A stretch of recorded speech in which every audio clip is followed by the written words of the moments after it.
NAB ترامیم ہوئی ہے وہ تو پورے پاکستان کو پتا ہے کہ نیب کا تو انہوں نے برکس ہی نکال دیا. نیب میں ترامیم کی وجہ سے ہی تو یہ سارے کیسز آل شریف کے خلاف وڈرا ہوئے. یہ بری تو نہیں ہوئے ہیں اور سبھی مستفید ہوئے. نیب کا ادارہ اگر آپ نے احتساب کے لیے بنانا تھا تو جب آپ اس کو ٹوتھ لیس کریں گے, اس کے دانت آپ توڑیں گے, تو پھر تو یہ صرف یہی کام کر سکتا ہے جو آج کل کر رہا ہے, سیاسی مخالفین کے خلاف استعمال ہوگا. جس طرح خان صاحب کے خلاف انہوں نے ایک اور نوٹس جاری کر دیا ہے توشہ خانہ. اب ایک توشہ خانہ ریفرنس کے ٹرائل جو ہیں ایک گڑی کے, وہ خان صاحب کے خلاف جو ہیں انہوں نے کروا بھی دی, سزا بھی دلوا دی. ایک توشہ خانہ ریفرنس بھی ڈال دیا.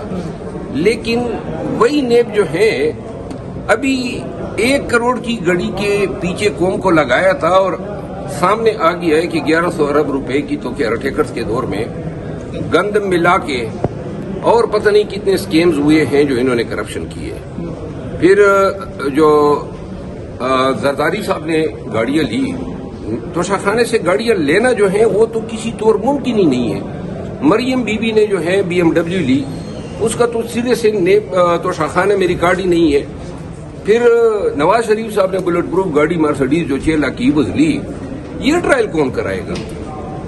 اگر ہمارے آرٹیکل 25 یہ کہتا ہے کہ سب کو بلا تفریق ٹریٹمنٹ دی جائے گی, تو پھر یہ ٹریٹمنٹ جو ہے خان صاحب کے ساتھ ایک ٹریٹمنٹ ہے اور PDM کے لیڈران کے ساتھ دوسری ٹریٹمنٹ ہے. Thank you so much.